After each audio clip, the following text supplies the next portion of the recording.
저는 아내를 만나기 전부터 일을 왕성히 하고 있던 사람이었습니다. 나름 명문대를 졸업하고 일찍이 선배의 추천으로 금융권 회사에 입사했고 그곳에서 오랜 경력을 다지다가 결혼 시기를 놓쳐버렸죠. 또 제가 외모가 그렇게 잘나지는 못해서 여자들이 치를 떨기도 했는데 저는 외면의 저보다 내면의 절 볼 줄 아는 그런 여자들을 바랬기에 크게 제 외모에 신경 쓰질 않고 있었습니다. 그런데 이런 저를 알아봐준 사람이 딱 한 사람 있었죠. 바로 2살 연상인 제 아내였어요. 저희 집안은 어머니를 비롯해서 아버지도 수입이 널널한 편이 아니셨는데 아버지와 이혼하시고 평생 재혼 않고 저 하나만 바라보시고 키우신 엄마는 저를 항상 자랑스러워 하셨습니다. 그런 어머니께 저는 기죽지 말라고 용돈도 두둑하게 드리며 뒤늦게 편 아들 덕도 좀 보면서 남부럽지 않게 사시길 바랬습니다. 그래서 결혼 후에도 아내 모르게 어머니께 용돈도 따로 마련해 드리고 편해지시기만을 바랬습니다. 부끄러운 얘기지만 저희 아버지께서는 워낙 경제적 능력이 없는 데다 가짜는 능력은 있으셨던지 밖에 살림 차린 여자와 살고 있어서 보다 못한 어머니는 아버지랑 이혼하신 후 저와 함께 지내시면서 저를 훌륭하게 키워주셨죠. 하지만 늘상 어머니께선 내 못된 팔자 너한테 괜시리 가는 건 아닌지 모르겠다. 부모 팔자 그대로 자식이 닮는다고 하던데 제발 가정 지키고 살아야 된다. 착한 여자 만나야지 네가 사는 법이야. 이혼만큼은 절대로 안 된다. 나처럼 그런 인생을 보는 게 너무 힘들 것 같아 라고 걱정하셨지만 제 아내를 결혼 상대자로 만난 이후로 착하고 차분한 모습에 홀딱 반해 며느리라고 참 예뻐하셨습니다. 사실 아내는 어머니가 소개한 사람이었어요. 저보다 2살 연상이었는데 액면가로 보자면 저보다 10년은 어릴 법한 유난히 동안이라 동생 같았습니다. 사실 그녀와의 만남은 어머니께서 마음이 심란하거나 꿈자리가 안 좋을 때마다 단걸러 가던 자주 가던 점집이 있었는데 거기 점집 운영하는 박수무당이 용하다고 소문난 곳이었고 그곳에서 만난 어느 중년 여성의 딸과 천상배필이라고 해서 소개받았는데 그 딸이 바로 제 아내였던 겁니다. 요새 박수무당들은 자신을 찾아온 손님 둘의 자식들을 연결해주는 마담뚜 역할까지 해주나? 뭐 덕분에 우리 예쁜 각시 만났으니까 좋긴 한데 참 사람 인연 재밌네. 그 얘기를 듣고 저는 웃었고 덩달아 저희 아내는 인연이 참 모를 일이라며 함께 받아쳐줬습니다. 아내는 이렇듯 결혼 초반까지 항상 제 편이었고 저 역시 아내의 착한 품성은 최고라고 여기고 좋은 사람 만나서 결혼해서 좋다고만 느꼈습니다. 참 행복했습니다. 전 결혼이란 것을 못할 줄 알았는데 40대 초반 때 늦은 결혼을 어찌어찌 하긴 하더라고요. 악착같이 벌어놓은 돈밖에 없었던지라 집이며 뭐며 말 나오지 않을 만큼 보탰습니다. 허나 아내는 결혼하자마자 한숨 쉬는 일이 잦더니 어느 날에서부터인가 회사 생활의 어려움을 그대로 드러내기 시작했습니다. 연애할 때는 아무 말 없더니만 결혼하더니 매일매일 힘들다는 속내를 드러내더라고요. 사실 제가 벌어들이는 수입으로도 충분히 아내와의 생활에 지장이 없었습니다.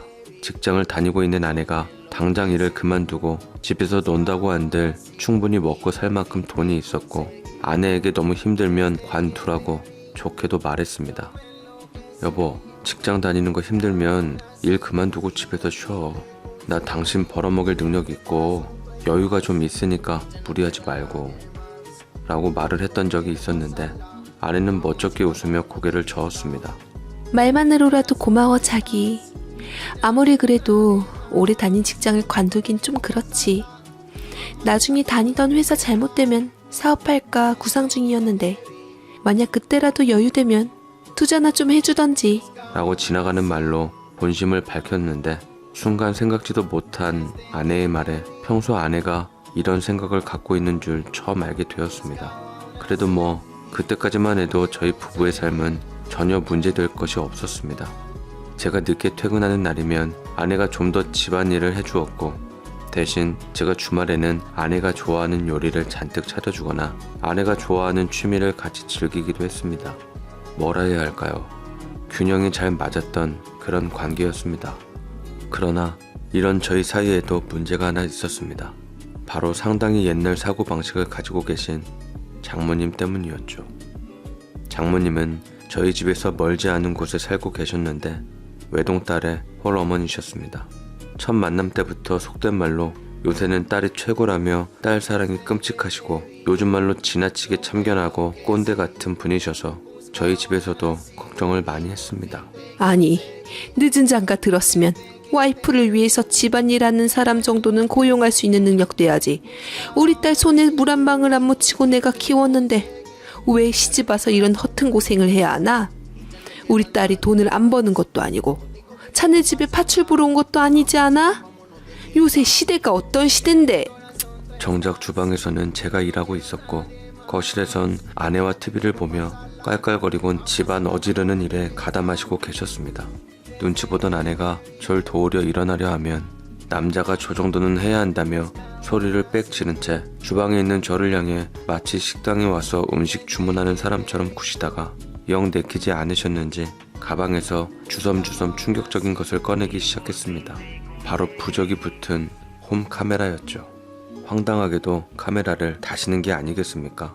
신혼 초인지라 아직 장모님에 대해 가늠하지 못했던 터라 이게 뭐냐 눈이 휘둥그레져서 물으니 장모님은 기가 막히게도 당당히 눈치 안 보고 말씀하시더군요. 거실에만 하나 놓을 거다. 무당이 말하길 어디서든 지켜보고 있어야지 뻗치는 기운을 막아서 집안이 돌아간다더라. 마음 같아선 온 집안 다 걸어놓고 싶지만 난리칠 것 같아 하나만 했다. 어디서든 다 보고 있으니깐 게으름 피울 생각 말고 우리 딸 절대 시킬 생각은 말거라. 내가 다 알고서도 눈 감아주고 벼르고 있던 거 알지? 우리 딸 때문에 마음이 안 놓여서 홈카메라 설치하고 갈 테니 알아서 잘하거라. 내가 우리 딸을 어떻게 키웠는데? 라고 말씀하셨는데 무당의 뜻이란 말에 순간 기가 막히고 너무 화가 나서 저는 장모님께 감시당하는 느낌으로 내 집에서 도저히 발 뻗고 편안하게 못 산다고 떼버렸는데 그 덕에 저는 장모님께 귀사되기까지 맞는 일이 생겼습니다. 보다 못한 아내는 중재를 하며 결국은 내 집이니 떼게 되었지만 아직도 목에 핏대 세우고 제게 육두문자를 쏟아 부으시던 장모님의 모습에 치가 떨리네요. 아내도 이런 제 기분을 어렴풋이 짐작하는지 한동안은 제 눈치 보기 바빴습니다. 저도 불편했고요. 하지만 이 장모님이란 여자가 아주 갈라놓으려고 작정을 하셨던지 아니면 이럴 수 없었습니다.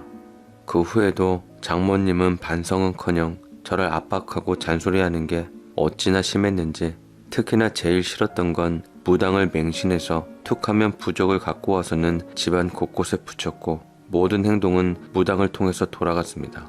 저희 어머니께서도 필요할 땐 가끔 점을 보긴 했지만 장모님처럼 맹신한 경우는 아니었거든요. 저는 그렇지 않아도 바쁜 일에 야근이 잦을 수밖에 없었는데 아내가 장모님께 비밀번호를 알려줬는지 매번 집에 눌러앉고 계시다 보니 어쩔 수 없이 일을 포기하고 저녁 일찍 들어가는 일도 잦았습니다. 이것 때문에 신혼 초부터 피 터지게 싸웠던 것 같습니다. 왜 이혼들을 하는지 알 것 같을 정도였죠. 하지만 행여나 제 가정이 파탄 날까 염려스러워하는 어머님 때문에 꾹 참았습니다. 그리고 한 달쯤 지났을까요?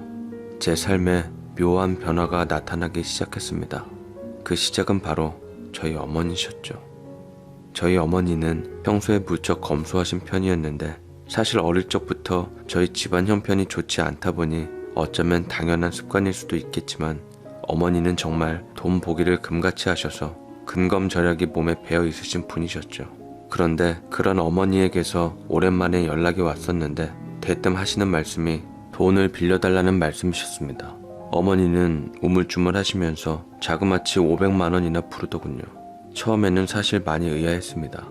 제가 어머니에게 평소에 생활비나 용돈을 적게 드리는 것도 아니었고 어머니가 제게 돈을 빌릴 형편이라는 상상을 당초에 하질 못했으니까요. 그리고 어머니는 대뜸 주식을 하는데 돈이 좀 필요하다는 말을 제게 하셨습니다. 살짝 당황스럽기도 하더라고요. 평생 예금 적금 모르고 사시던 어머니가 드디어 좀 바뀌시는 건가 하는 생각도 들었고 솔직히 돈 잘 버는 아들 입장에서는 이렇게 지나친 어머니의 검소함이나 절약이 좀 짠해 보일 때가 많았거든요. 그래서 뒤늦게라도 어머니가 돈 좀 펑펑 쓰시고 하시더라도 제가 효자 노릇 한번 할 수 있었으면 했습니다. 어쨌든 저는 흔쾌히 어머니에게 일단 500만 원을 보내드렸습니다. 고맙다 의준아. 엄마가 열심히 주식 공부해서 돈 벌어오마. 라고 들뜬 목소리셨는데 저는 그 돈 다 없어져도 좋으니 그냥 제 신경 쓰지 말라는 이야기만 드렸습니다.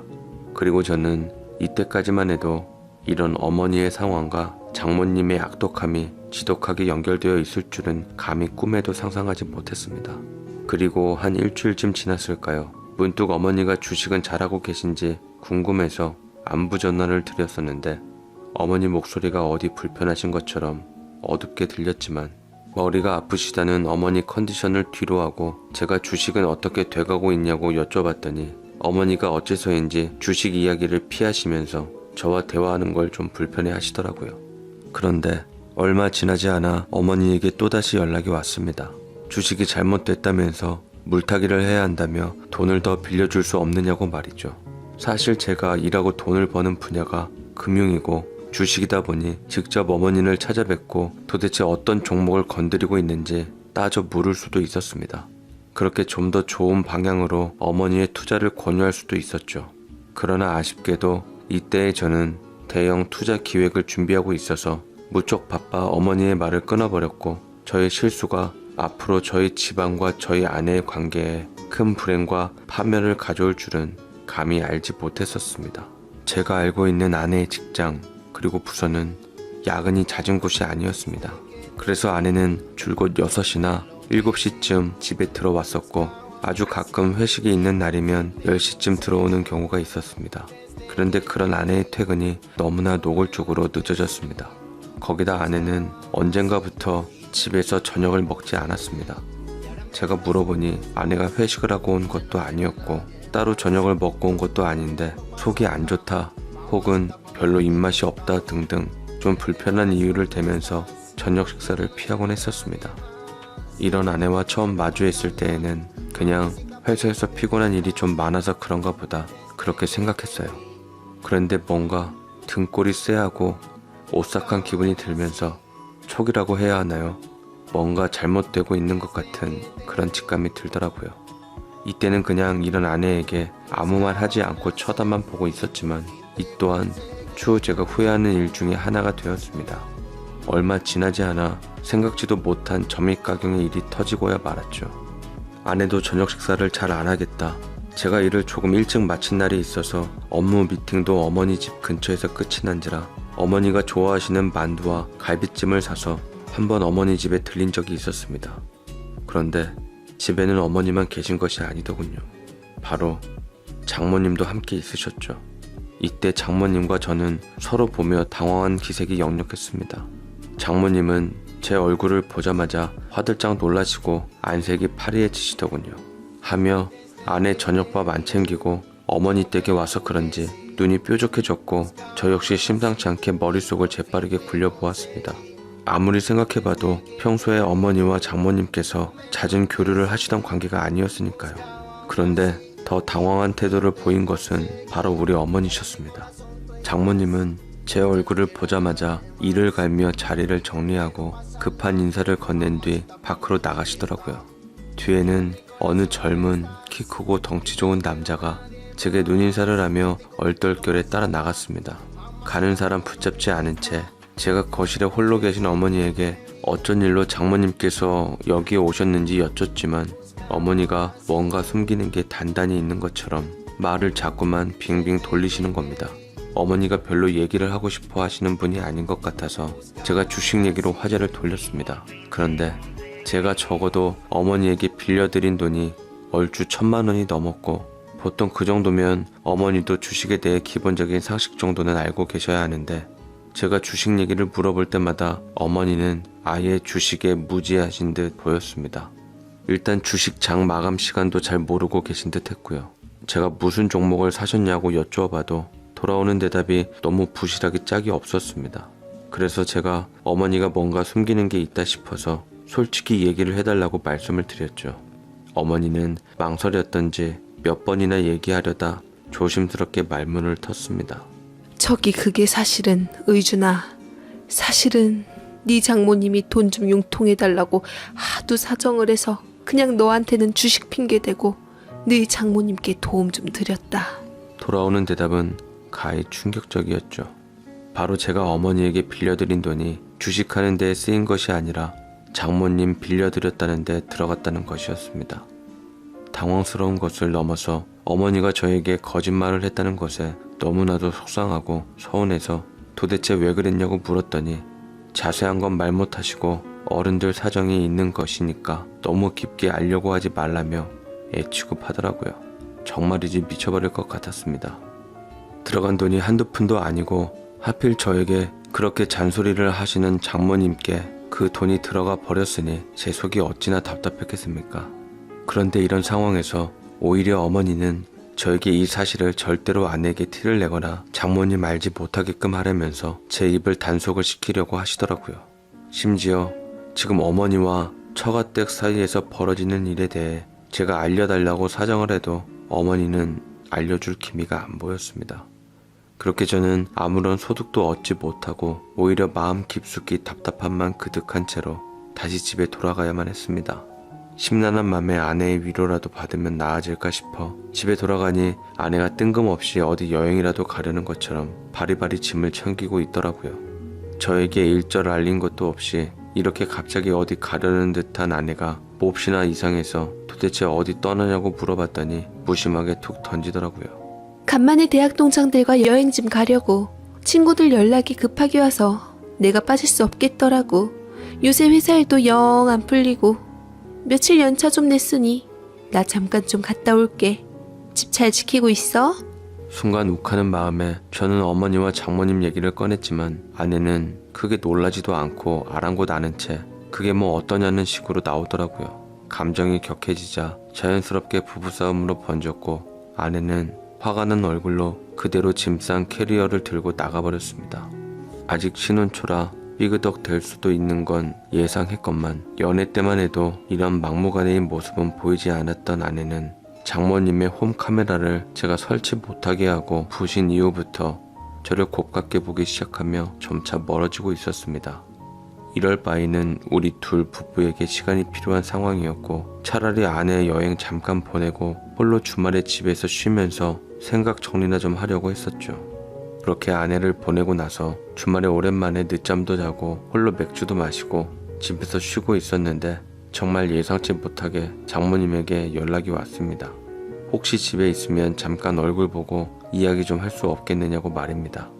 이미 아내가 여행 간 것도 알고 계시더라고요. 좀 당황스러웠지만 오신다는 장모님을 안 되겠다고 할 수도 없는 노릇이라 결국 오시기는 했습니다.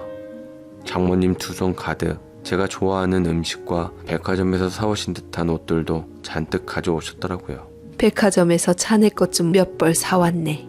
요즘 신상들이 그럴듯하게 잘 나왔더라고. 요즘은 남자 옷 색깔도 참 곱기도 하지. 예쁘더라고. 참, 이것도 좀 먹어보거라. 요새 백화점에는 전국 지역 맛집들 음식들이 입점해서 참 편하게 먹을 수 있어. 내 먹어보니 맛있어서 사왔다. 깜짝 놀랐습니다. 장모님은 평소에 저에게 뭘 챙겨주시기는커녕 심지어 한 달 전에 지난 제 생일에도 혹시 가지고 싶은 게 있냐는 등 형식적인 질문도 안 하셨던 분이었는데 장모님이 절 위해 음식과 옷을 사오셨다는 건 정말 이례적인 일이었습니다. 심지어 장모님이 사다 주신 옷은 정말 백화점에서 한 벌당 수십만 원 정도는 하는 옷들이었습니다. 그러나 절 위해 이렇게 돈을 쓰신 장모님께 할 말은 아니지만 정말 사람이란 게 대가 없는 호의는 없더군요. 장모님은 제 눈치를 살살 보더니만 속내를 털어놓았습니다. 사실 우리 사위에게 할 말이 있는데 우리 사위가 우리 집안에서 제일 잘 나가지 않니? 요새 사업 하나 잘 되면 집안 일으키는 건 시간 문제인데 나한테 기막힌 사업 아이템이 있는데 자네 투자 좀 하면 어떻겠나? 이건 우리 잘 나가는 무당 아니 보살님께서 확신하신 거야. 자신이 정말 좋은 사업 아이템을 하나 기획하고 있고 기대 수익률부터 해서 안정성까지 무엇 하나 손색 없는 아이템인데 무조건 투자하면 대박이라더군요. 잘 나가는 무당도 인정한 거라며 투자했다고 합니다. 허나 딱 각이 나오는 시나리오라 더 들어볼 것도 없이 끊고서 말을 돌렸죠. 허나 끈질기게 들이대시더라고요. 저도 결국에 대충 장단이나 맞춰드리다가 유도리 있게 거절해야겠다는 생각으로 일단 경청하는 척이라도 했습니다. 사업 투자를 하게 된다면 들어가는 비용은 얼마나 되는지 이것저것 예의상 여쭤보기라도 했죠. 그런데 생각 이상으로 구상 중인 사업의 규모가 크더군요. 제게 요구하시는 투자금이 자그마치 1억 남짓이었습니다. 어이가 없어 건성으로 듣긴 했는데 들으면 들을수록 기분이 묘한 게 순간 저희 어머니 생각이 섬찟하고 들더라고요. 장모님 하신다는 사업 자금에 왠지 어머니 돈이 들어간 것만 같은 기분이 들었습니다. 마음 같아선 크게 난리를 치고 싶었지만 어머니 생각해서 참기로 했습니다. 설령 장모님 사업 투자에 돈을 좀 들였다고 한들 어디까지나 1,000만원 남짓한 돈이기도 하고 자칫 집안 싸움까진 아니지만 좀 안 좋고 예민한 이야기들이 오고 갈 수도 있을 것 같아서 일부러 말을 아꼈습니다. 더 이상 제가 어머니에게 돈을 드리지 않으면 무난히 해결될 일이라고 생각했어요. 그런데 제 생각이 틀렸다는 것을 얼마 지나지 않아 확인할 수 있었습니다. 바로 동창들과의 여행에서 돌아온 아내가 홀로 돌아온 것이 아니라 오는 길에 장모님과 만나서 같이 들어온 것이었습니다. 그리고 아내가 여행 갈 때랑 올 때랑 무슨 심경의 변화가 있었던지